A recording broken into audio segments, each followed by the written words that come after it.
Hello everyone, स्वागत है आप सभी का। मैं हूं शुभांगी आपके साथ और आप सुन रहे हैं एक मुलाकात। और आज की ये एक मुलाकात हुई है एक कहानी के साथ। लेकिन आज की कहानी शुरू करने से पहले मैं ज़रूर कहना चाहूँगी कि आज की कहानी आपके लिए है। जी हाँ, आपके लिए है। आज की कहानी आपकी ज़िंदगी में कुछ ना कुछ बदलाव ज़रूर लेकर आएगी, कुछ ना कुछ आपकी थिंकिंग को ज़रूर चेंज करेगी।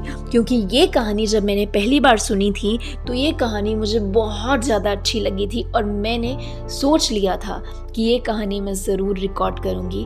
हो सकता है जिसको इसकी जेन्युइनली ज़रूरत है मेरी आवाज़ वहाँ तक पहुँचे और किसी न किसी की हेल्प करे। तो चलिए शुरू करते हैं। आज की कहानी एक राजा के बारे में है जो बहुत ज़्यादा दानवीर होते हैं। वो हमेशा सबकी मदद करते और बहुत ज़्यादा दान करते हैं। तो वो राजा एक बार मंदिर के पास से गुजर रहे होते हैं। मंदिर में दर्शन करने के बाद वो देखते हैं कि दो भिखारी सीढ़ियों पर बैठे हुए हैं। पहला भिखारी राजा को देखकर बोलता है कि हे राजा, मेरी मदद कर, मैं भिखारी हूँ और भूखा हूँ, मुझे कुछ खाने को दे दे राजा, तू बहुत शक्तिशाली है। और दूसरा भिखारी आसमान की तरफ देखते हुए बोलता है, हे भगवान, मेरी मदद कर, मैं बहुत गरीब हूँ, मुझे कुछ खाने को दे दे, मैं बहुत भूखा हूँ। लेकिन उस दिन राजा दोनों भिखारियों में से किसी की भी मदद नहीं करते हैं और अपनी राजकाज को चले जाते हैं। दूसरे दिन राजा आते हैं मंदिर और वो देखते हैं कि पहला भिखारी फिर से यही बोल रहा होता है कि हे राजन, तू बहुत शक्तिशाली है, हे राजन, मेरी मदद कर दे, मैं बहुत भूखा हूँ और मुझे कुछ खाने को दे दे। और दूसरा भिखारी हमेशा आसमान की तरफ देखता और भगवान से कहता कि हे भगवान, मेरी मदद कर दे, हे भगवान, मेरी मदद कर दे, मुझे बहुत भूख लगी है, मुझे कुछ खाने को दे दे। और इस तरह से वो राजा दूसरे दिन भी दोनों भिखारियों को कुछ भी नहीं देता है। लेकिन दूसरे दिन शाम को वो मंत्री जी को अपने दरबार में बुलाता है और बोलता है कि तुम एक खीर का पतीला लेकर जाओ और वो पहले भिखारी को दे देना, क्योंकि पहला भिखारी मुझसे मांगता है। और जाकर उस पहले भिखारी को दो, लेकिन ध्यान रखना उस खीर के पतीले में 15 सोने की अशर्फियां छुपा देना, लेकिन ये बात उस भिखारी को बताना मत। तो मंत्री बोलता है, ठीक है प्रभु, जैसी आपकी आज्ञा। और वो पतीला लेकर पहले भिखारी के पास जाकर रख देता है। पहला भिखारी पतीला देखकर बहुत खुश हो जाता है और दूसरे भिखारी का मजाक उड़ाने लगता है। अरे देख, मैं राजा से मांगता था, राजा की तरफ से मेरे लिए पतीला भरकर खीर आई है, और तू भगवान से मांगता था, तेरे लिए क्या आया है? कुछ भी तो नहीं।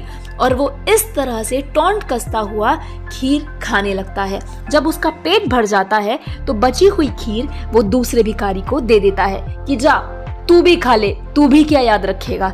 इस तरह टोंट कसते हुए वो बची हुई खीर दूसरे भिखारी को दे देता है।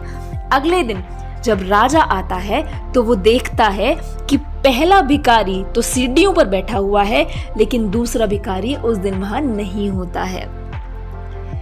तो राजा समझ जाता है कि पहला भिखारी हमेशा मुझसे मांगा करता था। तो राजा भिखारी से जाकर पूछता है कि तुम्हें मैंने कल खीर भेजी थी ना, उसका क्या हुआ?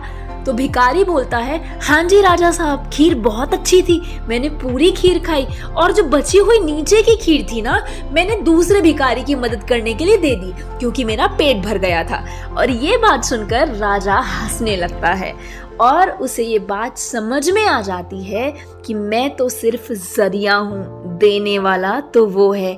और दूसरा भिखारी इसीलिए नहीं आया है क्योंकि उसे पतीले के साथ साथ वो 15 सोने की अशर्फियां भी मिल गई हैं।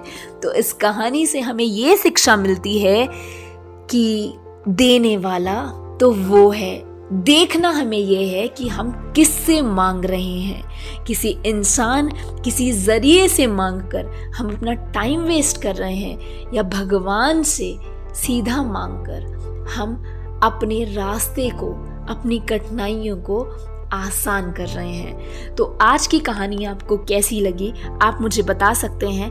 अभी के लिए इतना ही, मिलूंगी बहुत जल्द। तब तक के लिए रखिए अपना ख्याल, खुश रहिए। मैं हूँ शुभांगी आपके साथ। Till then, take care, bye.